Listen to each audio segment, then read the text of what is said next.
Accounting Cycle Part 1. Hello all. Let's do a comprehensive problem focused on the Part 1 of the accounting cycle. The goal here is to help you better understand transaction analysis, using debits and credits to journalize transactions, posting to the general ledger, and preparing a trial balance. Let's look at Best Marketing Corp. We will call them BMC for short. BMC develops marketing, advertising, and public relations campaigns for their clients. BMC's fiscal year ends on August 31st. The trial balance for August 31st lists the year-end balances for the company's assets, liabilities, and stockholders' equity. The year-end balances represent the beginning balances for the current year. Note that debits equal credits at $27,800. Below last year's trial balance is a listing of transactions for September, which is the first month of the new year. They are labeled external transactions since they take place with customers, vendors, suppliers, investors, employees, and banks. Below the list of transactions is a chart of accounts. The chart of accounts is a listing of names of the accounts used by the company for recording transactions. Each account is typically assigned a unique number. You will use these titles as you journalize transactions. The same titles can be found on the T accounts of the general ledger and the trial balance. During this problem, we will first journalize the transactions in this general journal and analyze the impact that each transaction has on the accounting equation. We will post the journal entries to the general ledger. As can be seen, all beginning balances have been entered into the T accounts for the corporation and labeled BB. Once all the transactions are posted, we will prepare a trial balance to make certain that debits equal credits. Let's start by journalizing each transaction in the general journal. Transactions take place in businesses each day. Some companies have only a few transactions, while others, like McDonald's, have millions each day. The general journal is often called the Book of Original Entry because it is the first place used to record transactions. The general journal delivers a chronological listing of transactions affecting the company's financial position. The journal entries enable business managers to know what happened each day. The goal is to have the data organized so you can make good decisions. As we journalize each transaction, we will identify the accounts involved, classify those accounts as assets, liabilities, stockholders' equity, revenues, or expenses, indicate whether they are increasing or decreasing, and then enter the debit and credit amounts. Every transaction has a debit entry and a credit entry. The key rule here is that debits must equal credits for every entry. For each transaction journalized, we will analyze the transaction to know how they are affecting the assets, liabilities, and stockholders' equity of the company. So let's get started. September 1st. Provide marketing services to customers for cash, $4,700. The two accounts are cash and service revenue. Cash is an asset, service revenue is a revenue account. Cash is increasing, so is service revenue. When assets increase, you debit them. So we debited cash for $4,700. When revenues increase, we credit them. So we credit service revenue. Debits equal credits. Now, when we look at the accounting equation, we see that cash as an asset increases, so our assets increase. Our stockholders' equity increases as well because revenues cause retained earnings to increase. Retained earnings is a component of stockholders' equity. There is no effect on the liabilities for this transaction. The second transaction on September 1st reads prepaid insurance premium for entire year, $3,600. The two accounts involved are prepaid insurance and cash. Both accounts are assets. Prepaid insurance is increasing while cash is decreasing. When an asset increases, we debit it. So we debit prepaid insurance for $3,600. When an asset decreases, we credit it. So we credit cash for $3,600. When we look at the accounting equation, we see that one asset goes up and the other asset goes down. There's no effect on liabilities or stockholders' equity. Because an asset increases and another asset decreases, the accounting equation does not change in terms of balances. We just reallocate between cash and prepaid insurance. Let's make sure you understand why prepaid insurance is an asset. When you prepay your insurance for an entire year, you have a probable future benefit.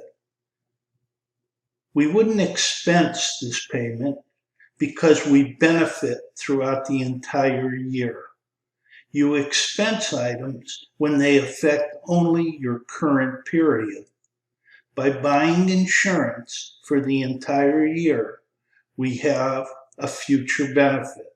And as such, we treat prepaid insurance as an asset in the month we purchase it. We'll expense it as the year goes on. September 2nd, we purchase equipment with a long-term note from People's Bank, $10,000. The two accounts involved are equipment and notes payable. Equipment is an asset, notes payable is a liability. The asset is increasing. The increased side for an asset is the debit side, so we debit equipment. Notes payable as a liability is also increasing. Increased side is the credit side, so we credit notes payable. So for this transaction, we're debiting equipment and crediting notes payable. When we look at the accounting equation, we see that assets are increasing and so are liabilities. There's no effect on stockholders' equity. September 4th, receive an invoice from the local newspaper for an advertisement that appeared on September 2nd, $500. The two accounts involved are advertising expense and accounts payable. Advertising expense is an expense. The increased side for an expense is the debit side, so we will debit advertising expense. Accounts payable is a liability. Liabilities increase on the credit side, so we credit accounts payable. When we incur an expense that we have not yet paid, we use the accounts payable. The accounts payable shows that we owe the newspaper company money. When we look at the accounting equation, we see that an increase in expenses results in a decrease in stockholders' equity. As expenses increase, they cause retained earnings to go down. Retained earnings is a component of stockholders' equity. So if retained earnings decreases, so does stockholders' equity. On the liability side, We have just increased our liabilities by $500. So we have an increase in liabilities, a decrease in stockholders' equity. No effect on assets. September 5th, we received payment from a customer for a marketing campaign that we will deliver on September 25th. $3,000. For this transaction, we have two accounts: cash, deferred revenue. Cash is an asset, deferred revenue is a liability. Assets increase on the debit side, so we debit cash for $3,000. Deferred revenue is increasing, liabilities increase on the credit side, so we credit deferred revenue for $3,000. When we look at the accounting equation, we see that assets have increased and so have liabilities. This transaction has no effect on stockholders' equity. Now let's talk about deferred revenue for a minute. On September 5th, the customer paid us, but we have not delivered the service. You cannot record any payment as a revenue if you have not provided the service. We, in effect, owe the customer $3,000 worth of services. The specific title for the account used here is deferred revenue. Deferred revenue represents a liability that tells us that we owe the customer $3,000 worth of service. September 8th, provide marketing services to customers on account, $6,000. So in this case, we have provided the marketing services, we're billing the customers, have not received payment yet. The two accounts involved are accounts receivable and service revenue. Accounts receivable is an asset, service revenue is a revenue account. The asset is increasing, and so is the revenue account. So for this transaction, we debit accounts receivable for $6,000 and we credit service revenue for $6,000. When we look at our accounting equation, our assets have increased, and because our revenues have increased, so has our stockholders' equity. Remember, revenues increase, causing retained earnings to increase, and retained earnings is a component of stockholders' equity. Accounts receivable represents the right for the company to collect money from a customer because we have provided a service. So accounts receivable is an asset for our company. It represents the amount that we will collect at some point in the future. September 10th, purchase office supplies for the next quarter on account, $1,200. The two accounts involved are office supplies and accounts payable. Office supplies is an asset, accounts payable is a liability. Both accounts are increasing. When assets increase, we debit them. When liabilities increase, we credit them. So for this transaction, we'll debit office supplies for $1,200 and we'll credit accounts payable for $1,200. When we look at the accounting equation, assets will increase, so will liabilities. No effect will take place on stockholders' equity. Now, office supplies is an asset because it has a probable future benefit. We are buying supplies for the entire quarter, not just the current month. As such, we treat them as assets at the time of purchase.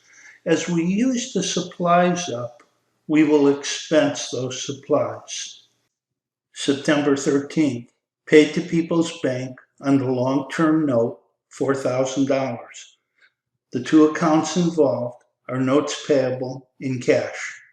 Notes payable is a liability, cash is an asset. Both accounts are decreasing. When we make payment to creditors for amounts owed, the liabilities decrease. The decrease side for any liability is the debit side, so we debit notes payable. Because we're using cash to make payment, our assets are decreasing. The decrease side for an asset is the credit side. We credit cash. So in this transaction, we debit notes payable and credit cash. When we look at the accounting equation, assets are going down and so are liabilities. This transaction has no effect on stockholders' equity. September 18th, received payment from customers on account, $5,000. For this transaction, the two accounts are cash and accounts receivable. Both are assets. Cash is an asset that's increasing. The increased side for an asset is a debit, so we debit cash. Accounts receivable is an asset, but it's decreasing. It's decreasing because we're receiving payment from customers who owed us money. When an asset decreases, you credit it. So for this transaction, we debited cash, credited accounts receivable. When you look at the accounting equation, we have one asset increasing, cash, the other asset decreasing, accounts receivable.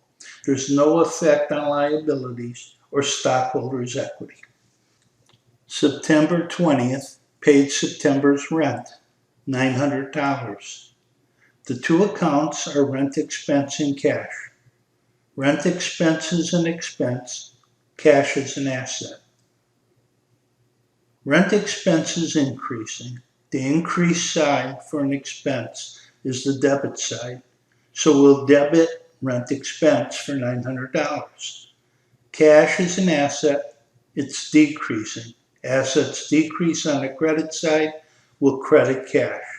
So for this transaction, we debit rent expense and credit cash for $900.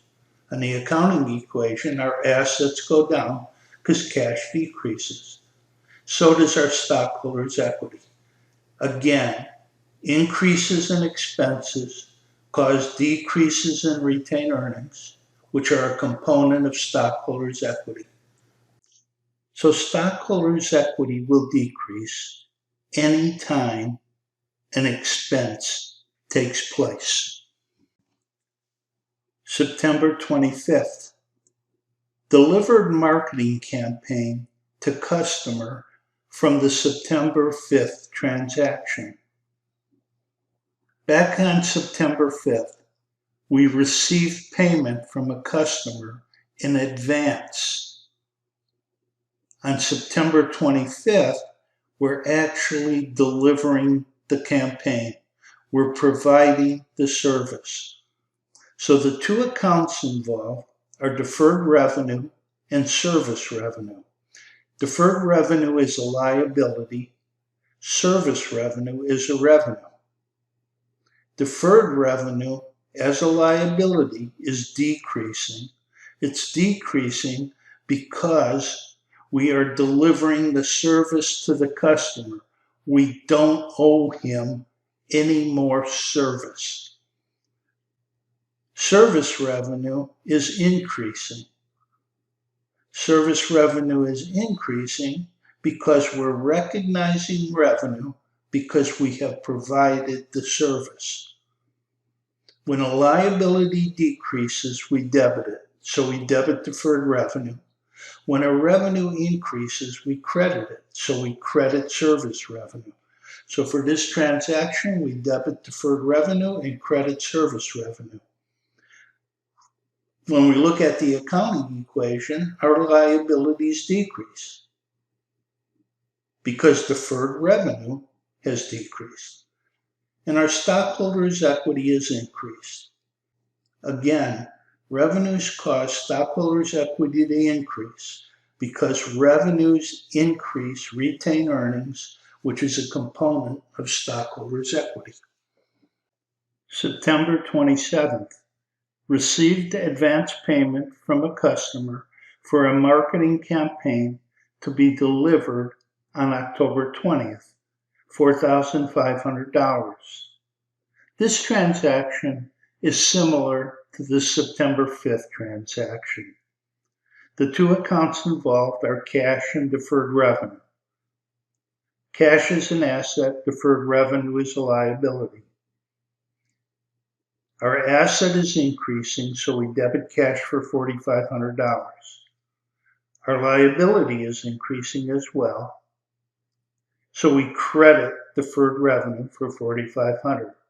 So for this transaction, we debit cash, $4,500, and credit deferred revenue for $4,500. When it comes to the accounting equation, our assets are increasing, and so are our liabilities. There's no effect on stockholders' equity. September 28th. Paid for office supplies purchased on September 10th. Remember, back on September 10th, we purchased office supplies for the next quarter on account for a total of $1,200. At this point, we're paying off the amount owed to the office supply company. The two accounts involved are accounts payable and cash. Accounts payable is a liability, cash is an asset. Because we're decreasing our liability, we debit accounts payable. Because our cash asset is decreasing, we credit cash. So we will debit accounts payable for $1,200, credit cash for $1,200. For the accounting equation, our assets will decrease and so will our liabilities. This transaction has no effect on stockholders' equity. We have 4 transactions on September 30th. The first transaction says paid September's utility bill, $2,000. The two accounts involved are utility expense and cash. Utility expense is an expense, cash is an asset. Utility expense is increasing. The increased side for an expense is the debit side, so we debit utility expense for $700. Cash as an asset is decreasing. The decreased side for an asset is the credit side, so we credit cash for $700. When we look at the accounting equation, our assets are decreasing, our expenses are increasing, and because our expenses are increasing, they cause retained earnings to go down, which is a component of stockholders' equity. This transaction does not affect liabilities. The next transaction says pay employees for salaries for the month of September, $4,000. Like the previous example, the two accounts involved are salary expense and cash. Salary expense is an expense, it's increasing, so we debit it. Cash is an asset, it's decreasing, so we credit it. So we debit salary expense and we credit cash for $4,000. Again, as far as the accounting equation goes, our assets decrease and so does our stockholders' equity. No effect on liabilities. The third transaction on September 30th states that we received the September telephone bill, which is not due until October 10th, $350. The two accounts involved here are telephone expense and accounts payable. Telephone expense is an expense. The expense is increasing. Accounts payable is a liability. This liability is increasing as well because we owe the telephone company money. When expenses increase, we debit them, so we debit telephone expense. When liabilities increase, we credit them. So we credit accounts payable. So for this transaction, we debit telephone expense for $350 and credit accounts payable for $350. We use accounts payable here because we are not paying at this time. We will pay sometime early October. As far as the accounting equation goes, our liabilities increase because our accounts payable increases. And our stockholders' equity decreases again because we have an increase in expenses. There's no effect on the assets for the company. The final transaction says paid a cash dividend to shareholders for $1,100. So we're paying a dividend to our stockholders. The two accounts involved are dividends and cash. Dividends is a stockholder's equity account. But dividends is more appropriately referred to as a contra stockholder's equity account because dividends cause stockholders' equity to decrease. The increased side for a contra stockholder's equity account is the debit side. Cash is an asset. Cash is decreasing because we're paying the dividend.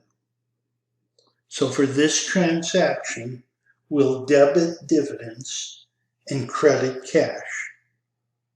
When it comes to the accounting equation, our assets are going down, and so are our stockholders' equity. Our stockholders' equity is decreasing because dividends as a contra stockholder equity account cause retained earnings to decrease, and retained earnings is a component of stockholders' equity. At this point, we have recorded and journalized every transaction using debits and credits. Every transaction had a debit entry and a credit entry. For every transaction, we made certain that debits equal credits. Once the transactions are journalized, the amounts are posted to the general ledger.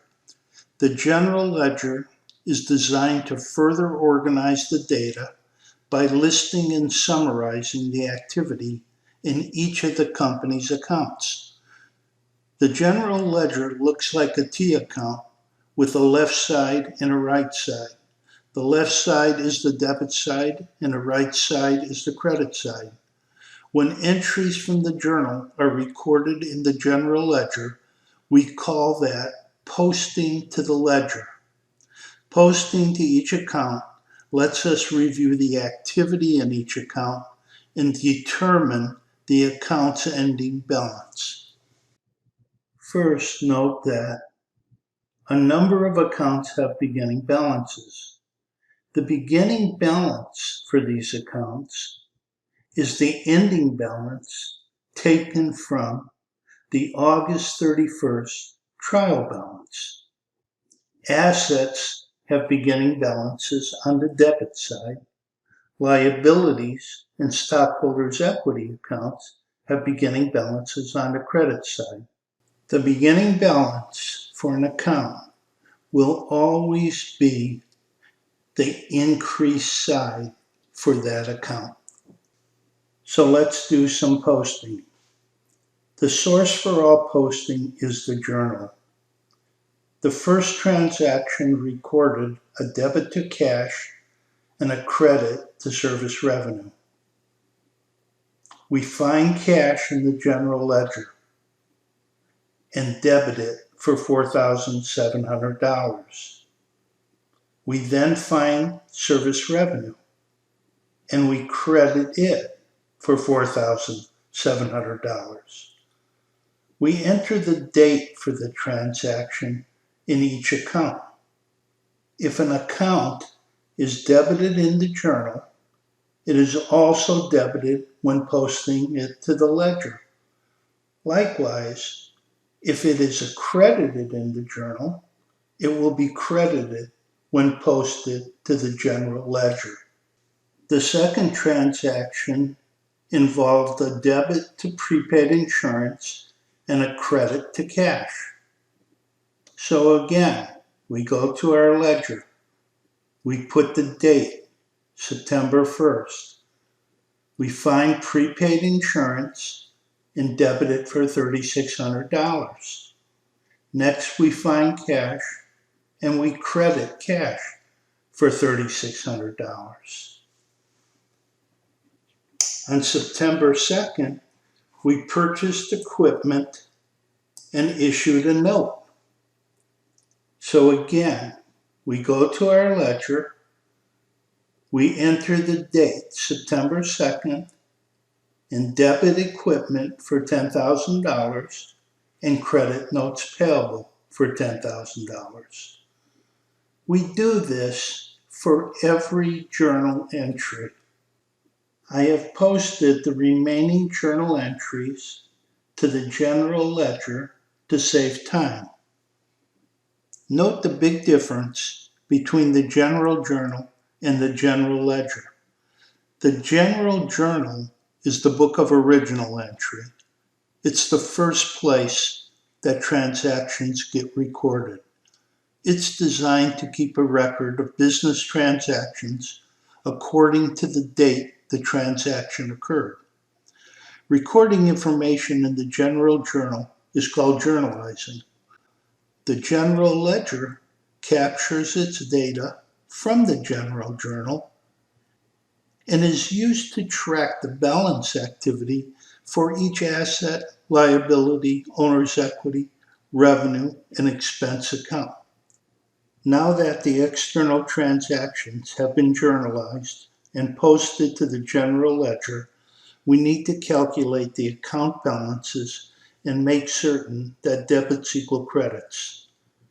The normal balance for assets, expenses, and dividends is a debit balance.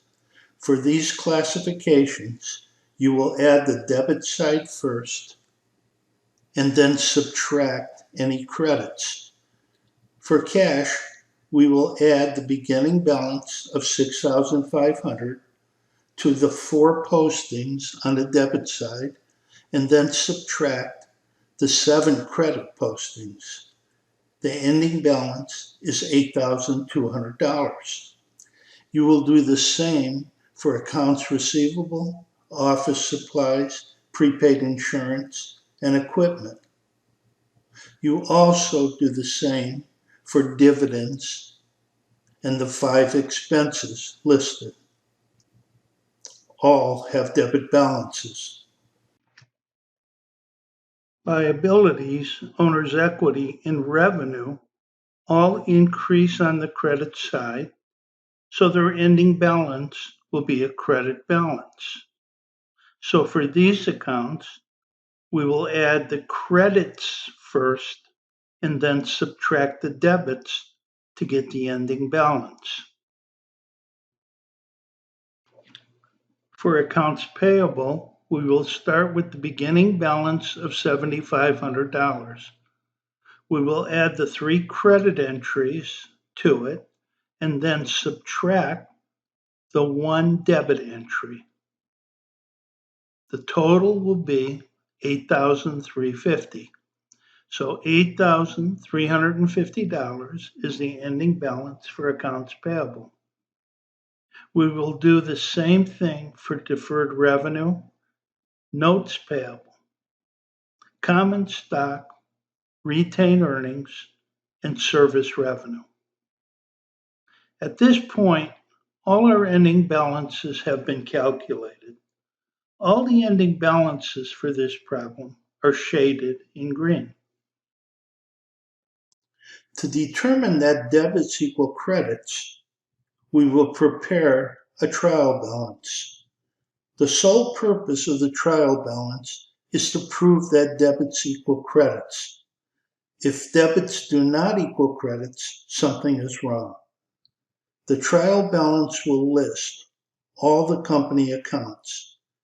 Asset accounts will come first, followed by liability accounts, then stockholders' equity accounts, revenue accounts, and expense accounts.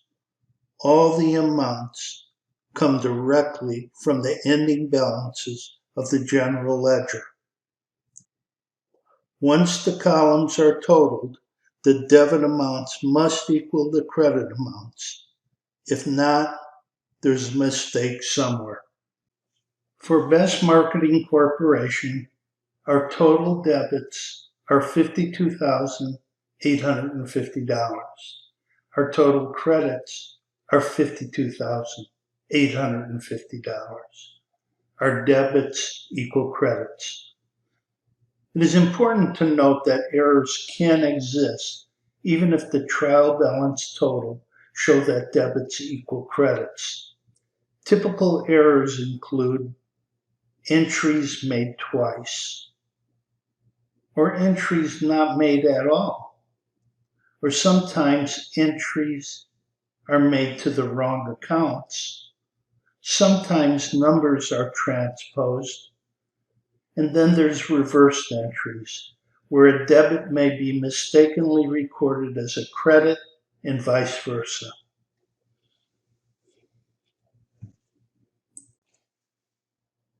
Well, that's it. The accounting starts with transactions, followed by analysis and journalizing, followed by posting to the general ledger, and then summarized with the trial balance. Understanding the accounting cycle will provide you with a solid awareness of the steps needed to measure the business activities of a company and communicate that information to decision makers. Thank you for watching the video, and good luck.